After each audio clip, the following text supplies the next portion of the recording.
File item 139-1654. Clerk will read. Assembly Bill 1654 by Assembly Member Santiago, an act relating to student safety. Mr. Santiago. Thank you, Mr. Speaker and members. AB 1654 strengthens oversight of California's campus safety laws by directing the state auditor to monitor institutional compliance with state campus safety laws. I respectfully ask for an aye vote. Thank you, Mr. Santiago. Seeing no discussion or debate on the item, clerk will open the roll. All members vote or desire to vote. All members vote or desire to vote. All members vote or desire to vote. Clerk will close the roll. Tally the vote. Ayes 66, no 0. Measure passes. File item 140, AB 1711. Clerk will read. Assembly Bill 1711 by Assembly Member McCarty and others, an act relating to the University of California. Mr. McCarty, you may open. Thank you, Mr. Speaker. This is our bipartisan UC for Californians bill. As we know, over the past decade, unfortunately, we've been rationing access for higher education at our UC. More and more non-residents from other states and overseas have been taking these scarce seats at the UC system, and this bill attempts to address that. This mirrors an action in the state budget that is being debated down the hall. This will increase UC enrollment by 30,000 slots over the next 6 years, decrease non-resident enrollment by about 10,000, and come up with a funding plan, a shared sacrifice plan with the state of California, putting our resources in, asking the UC to make some efficiencies, as well as non-resident students increasing their fees. In addition, this bill deals with an issue that was brought up in a recent state audit, where there are non-resident students being admitted to the UC system that do not have the qualifications equal to or greater than Californians. That's an outrage for people paying taxes here in California. I'm proud that this bill will move us in the right direction to expanding UC access in California. Ask for your aye vote. Thank you. Thank you, Ms. McCarty. Seeing no discussion. I'm sorry, Ms. Baker, you are recognized. Thank you, Mr. Speaker. I also rise in support of AB 1711 and as a co-author, and I'm very pleased to have been working with a member from Sacramento on this bill for a bipartisan solution. Many of us have the privilege of getting to go to UC, either undergrad or graduate work. Go Bears. And it's been a great opportunity for Californians for generations now. It is a star of the higher education system in the country. And yet California students have been shut out more and more as a result of UC changing its own admissions policies. The state auditor's report that came out earlier this year is one that I encourage all of us to read and take to heart, and it's an inspiration for this bill. Despite a 52% increase in resident applications, resident enrollment increased by only 10% over the past 10 years, while non-resident enrollment increased by 432%. And the university lowered admission standards for non-residents and admitted nearly 16,000 non-residents over the past 3 years alone with lower academic scores than the upper half of admitted students. And admitted residents often do not get their first choice in campus, but every single time non-residents were given their first choice in campus. Even though the UC system is for Californians, it needs to be for Californians first.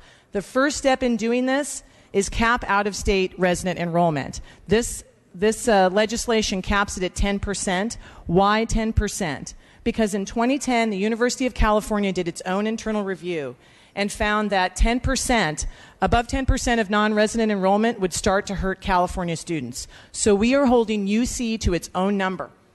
And system-wide, they're already over 15.5%. Some campuses are over 30%. It's time to put California students first. And members, many have said it's our fault as a legislature that we have not adequately funded UC. I've been pleased to vote for additional funding for UC. But I will tell you, I visited with UC shortly after I got here, and I said, what have you been doing to get your costs under control so that you are making sure you're not overly relying on out-of-state students? And they said, we actually have saved $650 million. And that's how we've made sure we're getting lean and mean and only relying on out-of-state students when we have to. The state auditor, who is no slouch when it comes to checking facts and figures, identified that UC was able to substantiate not a single penny of the $650 million. Instead, the University of California provided spreadsheets and data, but nothing that was able to stand up to the rigor showing that they did savings. This body, this legislature needs to work with UC. We do need to provide financial support for them, but not a blank check. They need to go back to supporting California students first. This bill is the measure that begins to do that. I respectfully urge your aye vote. Thank you, Ms. Baker. Mr. Williams, you are recognized. Members, I think you know that I was once chair of the Higher Education Committee, and when I was chair, I would go after the UC when it was appropriate. I think many of you remember the work that we did on sexual violence at the UC. But this bill jumps the gun. Members, the UC makes money and subsidizes other in-state students with out-of-state tuition. And if they actually followed this bill, if it was passed, this would reduce the amount of revenue that the UC has. The UC is not limited by number of seats. It's limited by how much money it has, because every student that goes to UC that's in-state costs us and the UC money. There's obviously more work to be done to get efficiency out of the UC and to increase in-state enrollment. But this dramatic of a decrease in out-of-state enrollment without accompanied money from the legislature could actually reduce in-state enrollment, the opposite of the intent of the bill. I urge a no vote. Mr. Allen, you are recognized. Thank you very much, Mr. Speaker. Question to the author? Without objection. I'm curious, if an enrollee is not in the state legally, would this 10% cap apply to them as well? I'll address that in my close. Thank you. Thank you. Okay. On my own time? Yes. Thank you very much. I agree that with the intent of the bill, California students should get priority to our subsidized in-state resident rates. I also acknowledge the words of our colleague from Santa Barbara that if we are allowing more out-of-state students access to our system that are paying higher rates, it does help to smooth out the cost burden of the UC system. That's very important in terms of, especially in times of tight budgets. However, I would like to, I'd be very curious to hear what the author has to say in his close. I want to make sure that this benefit is going to our students here in California, because we should be putting California first. Ms. Brown, you are recognized. Mr. Speaker, thank you. We have to look at how our youth are being treated in the state of California. You have to look at what the UC system means. We have the best education system in the nation, and that's why everyone is trying to get to California to be a part of it. Well, my granddaughter has a 4.0 average, and she goes right here in McClatchy. And they told her, don't bother. Don't bother to go over and try to put in an application. It's a lot of work to put in applications, and you're not going to get in anyway. It's unfair that our students are not allowed to get in a college that we pay for. So I am supporting my colleague from Sacramento. I am supporting this bill, and I hope that you will too. And let's let our children, our youth, go to our colleges. Thank you. Mr. Medina, you are recognized. Thank you, Mr. Speaker. As a proud graduate of UC Riverside with 2 degrees, as the chair of higher education, and as a father of 2 children who grew up in California, I stand with Mr. McCarty, my colleague from Sacramento, and proud to be co-author.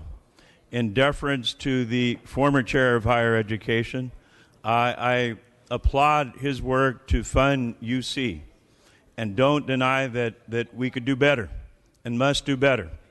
But at this time, I think the audit had been clear that California students have been harmed, and I encourage this body to vote yes on AB 1711. Thank you, Mr. Medina. Ms. Bonilla, you're recognized. I also rise in support of this bill. I think so often we hear the argument that you're not giving us enough money. It's the state's fault that our students can't get in. And I think if, in reference to an article that was published in the New York Times this past spring, while we have cut the budget and we do need to continue our commitment to fund our excellent university system, one of the true cost drivers is the explosive growth in the number of administrators. If you look at that growth, it is 10 times the growth rate as faculty members. So our UC systems are adding 10 times the rate of administrators to faculty. And that's really one of the chief cost drivers. And so there is a way for the UC to address these costs and also have our California students enrolled. I ask for your aye vote. Thank you, Ms. Bonilla. Seeing no additional discussion or debate, Mr. McCarty, you may close. Thank you, Mr. Speaker. You know, this really was the work of the last couple years, for budget committees, oversight hearings, really working a state audit working on this issue.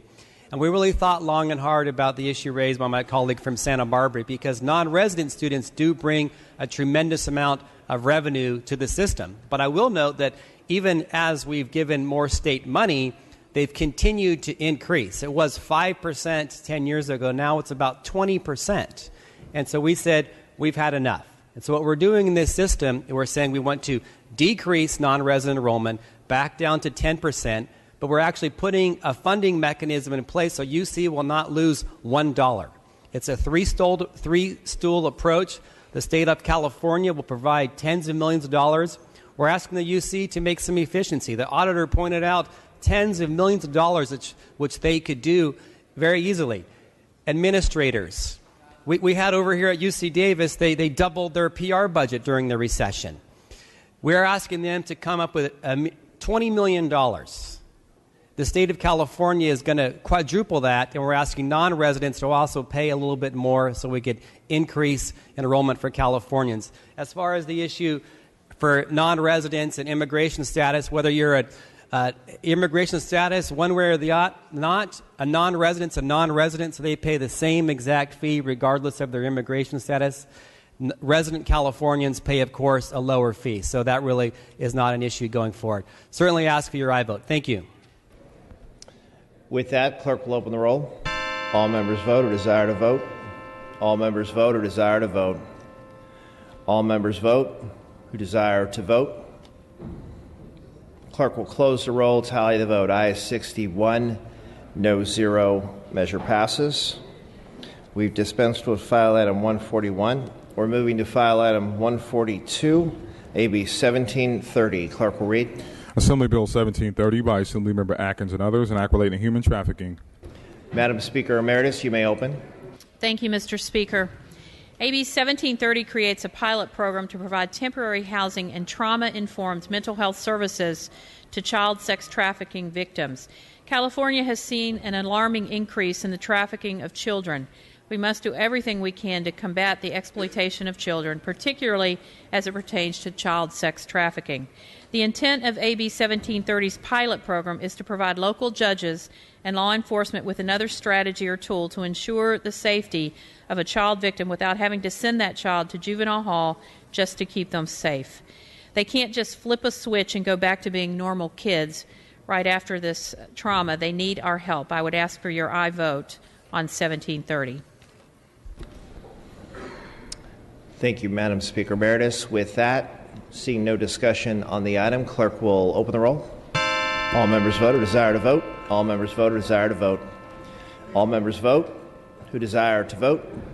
Clerk will close the roll, tally the vote. Ayes 65, no 0. Measure passes. File item 143, 1731. Clerk will read. Assembly Bill 1731 by Assemblymember Atkins and Act relating to human trafficking. Madam Speaker Emeritus, you may again open. Thank you, Mr. Speaker. I would like to present you with AB 1731, which creates the California Interagency Human Trafficking Task Force. California remains at the forefront in the fight against human trafficking and will continue to do so. Yet there's not currently a statewide entity coordinating the efforts of all of the relevant state agencies as they work to combat human trafficking and to help victims recover. Government coordination will become even more critical as human trafficking legislation continues to grow. AB 1731 creates such an entity, the California Interagency Human Trafficking Task Force, comprised of representatives from state agencies involved in law enforcement, social services, child welfare, labor, public health, corrections and rehabilitation, education, and the courts. I would ask for your support, and I vote today. Mr. Allen, you are recognized. Thank you very much, Mr. Speaker. I'd like to rise in support of AB 1731. Human trafficking is a huge issue all across California. For any members that are in urban areas, you're particularly hard hit by this problem. And let's be clear, when we're talking about human trafficking, we're not simply talking about people who are cleaning your homes or doing your gardening or something like this. We're talking about sex workers. We're talking about prostitution. And this will give our state the tools it needs to gather the data so we can implement effective solutions so we can finally, hopefully, begin to rid ourselves of this problem. This scourge is widespread. You can open up pretty much any magazine, the Sacramento weekly paper. You can look at all their back pages, and you can see human trafficking right before your eyes. You can open up any internet, and you can find human trafficking under the titles of escorts or prostitution in any city that you're in California. This is a problem, and this is something that should be addressed, and AB 1731 addresses it. What I'd like to just finish with is this. The 9 agencies that will be collecting data and working together are the following: the Department of Justice, the State Department of Social Services, Children and Family Services Division of the State Department of Social Services, Labor and Workforce Development, Department of Public Health, Corrections and Rehabilitation, Department of Education, Judicial Council, and lastly, Victims Compensation and Government Claims Board. This is a fantastic measure. I applaud the author, and let's all work together to tackle this problem in California. Thank you, Mr. Allen. Seeing no additional discussion or debate on the item, clerk will open the roll. All members vote or desire to vote. All members vote or desire to vote. All members vote or desire to vote. Clerk will close the roll. Tie the vote. Ayes 68, no 0. Measure passes. File item 144, AB 1741. Clerk will read.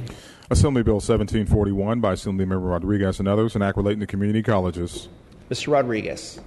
Mr. Speaker and members, AB 1741 expands upon the success of regional college promise programs by creating the California College Promise Innovation Grant Program. Grant funding will be available to community college districts on a competitive basis to establish regional college promise programs. The goal of these programs is to increase college access, readiness, and completion. Successful programs such as the Long Beach College Promise have established partnerships between the K-12 community college and four-year university sectors to create a college-going culture and encourage students to pursue higher education. Such partnerships have proven to have a dramatic effect on college enrollment and degree attainment. I respectfully ask for your aye vote. Thank you, Mr. Rodriguez. Seeing no discussion or debate on the item, clerk will open the roll. All members vote or desire to vote. All members vote or desire to vote. All members vote or desire to vote. Clerk will close the roll. Tally the vote. Ayes 65, no 0. Measure passes. We're going to pass and retain on file item 145. Moving to file item 146, AB 1807 by Mr. Bonta. Clerk will read. Assembly Bill 1807 by Assemblymember Bonta, and act relating to real estate licenses, making an appropriation therefore. Mr. Bonta. Thank you, Mr. Speaker and colleagues. AB 1807 gives real estate licensees in California the opportunity to petition the Bureau of Real Estate Commissioner to remove an online posting of a disciplinary action. I respectfully ask for your aye vote. Seeing and hearing no discussion and debate on the item, clerk will open the roll. All members vote who desire to vote. All members vote who desire to vote. All members vote who desire to vote. Clerk will close the roll. Tie the vote. Ayes 65, noes 1. The measure passes. File item 147, AB 1823. Clerk will read. Assembly Bill 1823 by Assemblymember Bonilla and others, and act relating to clinical trials. Ms. Bonilla, you may open. Thank you very much, Mr. Speaker and members. I present 1823, which establishes the Cancer Clinical Trial Program to increase access to cancer clinical trials for all patients, especially women and underrepresented communities. Currently, less than 1% of eligible cancer patients participate in clinical trials in California. And nationally, only 5% of participants are from underrepresented communities.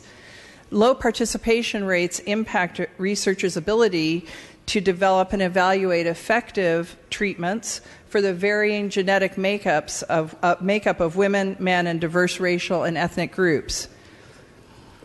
Economic factors, ancillary costs, lack of awareness of available trials, and mistrust of the medical system have been some of the largest barriers to people participating in clinical trials. AB 1823 targets these barriers by establishing a grant program administered by the University of California, which is going to be privately funded. The grant program would provide funds to help applicants actually overcome these barriers and access clinical trials. Through patient navigation programs, physician education, community outreach, travel costs for participants and their caregivers, we believe that this program will actually increase clinical trial participation in the state of California to a great degree. We believe that with this program, California will be able to leverage private funding sources to help all Californians who need these research opportunities access cutting-edge treatment. I respectfully ask for your aye vote and support for this measure. Thank you, Ms. Bonilla. Yes, Ms. Waldron. Thank you, Mr. Speaker. I, too, rise in support of this bill. I think it's a really great bill to help with a lot of confusion that goes on with clinical trials and help to have more of a support system for that, as well as the new methods of data collection that are being used in healthcare for more specific individual patient care. This bill goes a long way. I urge an aye vote.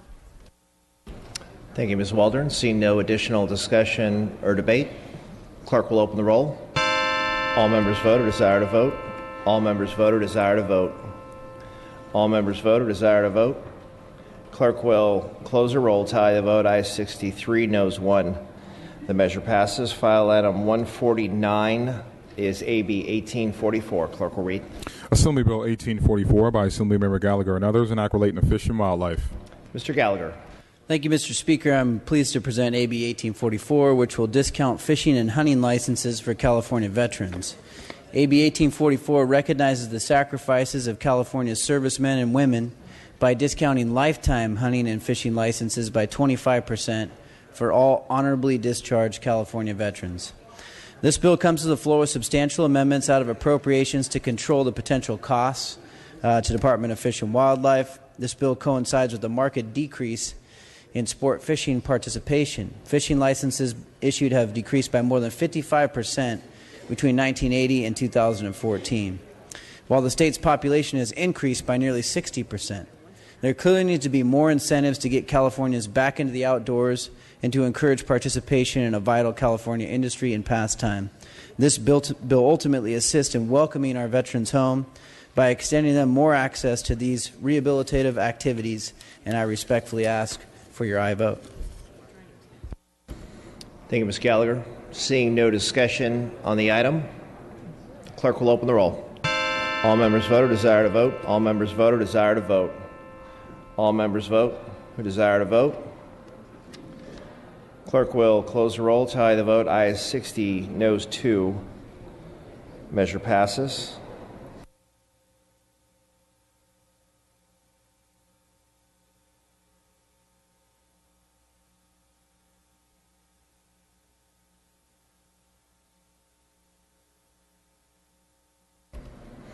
File item 150, AB 1846. Clerk will read. Assembly Bill 1846 by Assemblymember Lopez and others, and Aquitaine to adult education. Ms. Lopez, you may open. Thank you, Mr. Speaker and members. Today I'm pleased to present AB 1846, which will be provide information on funding on the demand for adult education in the annual report for the Superintendent and Bachelor Office. As many of you, adult education is very close to my heart, or the impact of half of my family and I.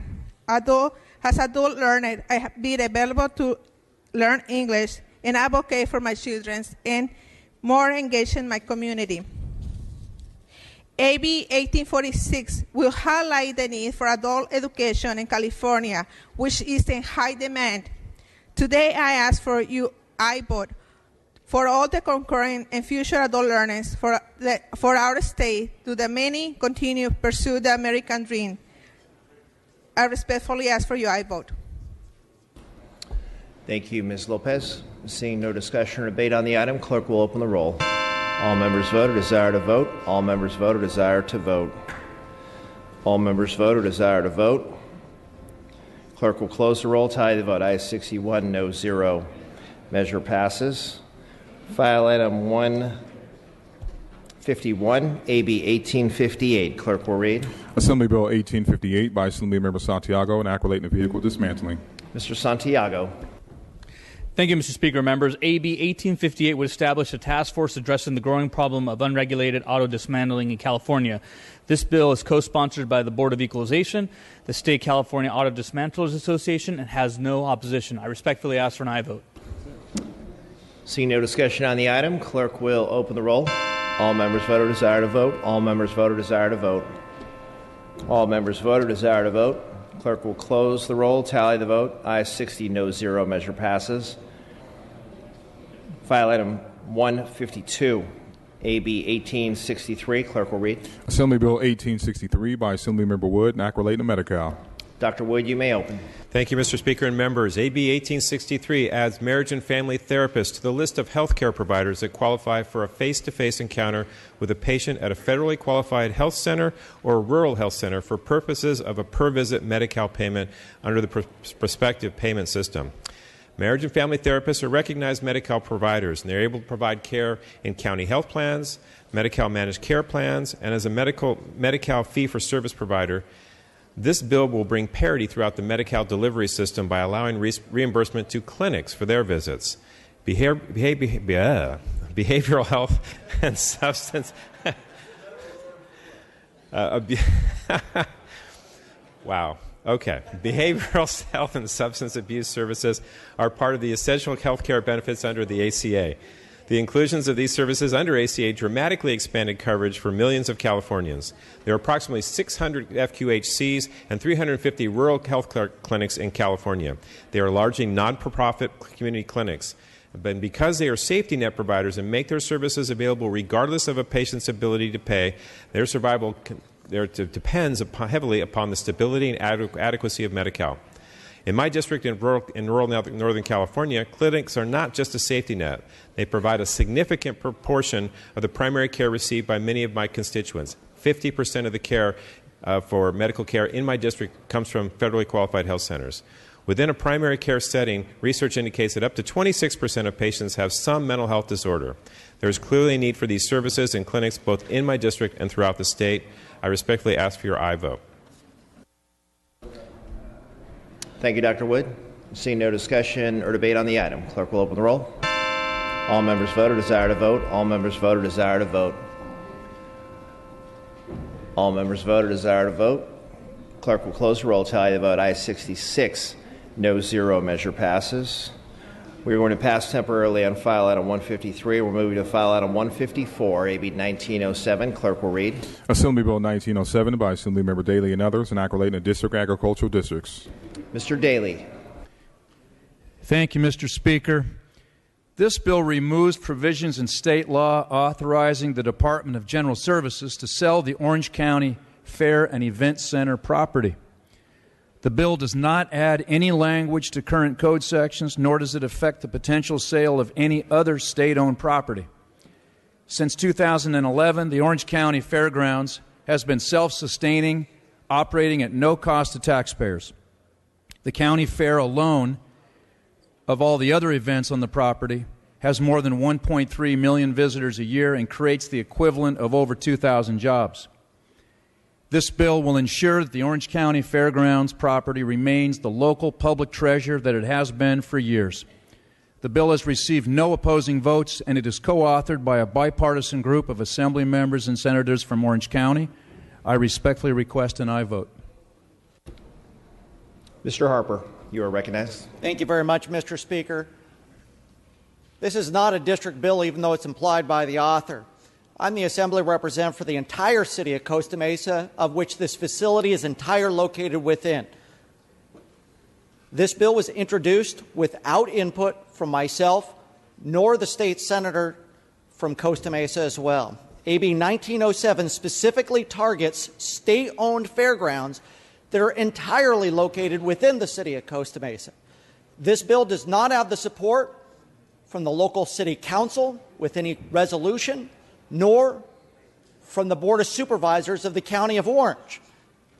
Instead, this is a bill that comes from the Fair Board, which is made up entirely of the governor's appointees, none of which have their positions owed to any local elected official from Orange County or from the city of Costa Mesa. Finally, this bill is not needed because Governor Brown has indicated that he has no interest in selling the fairgrounds. For these reasons, I cannot support this bill today, and I urge an opposing vote. Seeing no additional discussion on the item, Mr. Daly, you may close. Yes, Mr. Harper, I think if you have a beef, it's with the Fair Board in Orange County, who are appointed by the governor of our state. This is a regional facility. Clearly, it's a regional facility. It's not limited to your district or anyone's district. It serves the entire county of Orange and, frankly, the area beyond the county of Orange. So with that, I respectfully request an aye vote. Thank you, Mr. Daly. With that, clerk will open the roll. All members vote or desire to vote. All members vote or desire to vote. All members vote who desire to vote. Clerk will close the roll. Tally the vote. Ayes 52, noes 6. The measure passes. Members, we are going to take a 30-minute recess. This is a recess under call. 30-minute recess, members.